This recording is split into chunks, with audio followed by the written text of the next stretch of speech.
Ramai orang nampak kejayaan aku hari ini, tapi yang mereka tak nampak adalah permulaan aku 5 tahun lepas.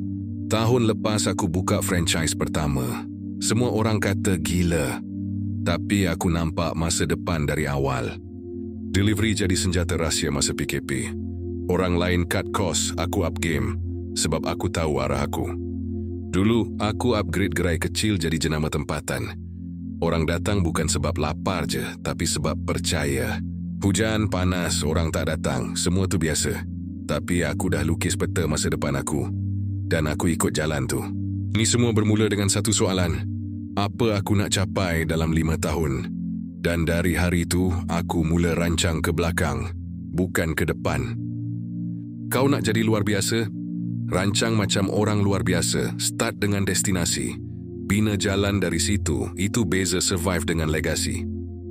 Kau yang tengah tengok video ni, aku cabar kau buat strategi ni, jangan tangguh. Masa dah singkat buat sekarang. Aku bantu kau buat. Tengok ChatGPT prompt di komen dan masukkan butiran bisnes kau. Biar AI tolong kita.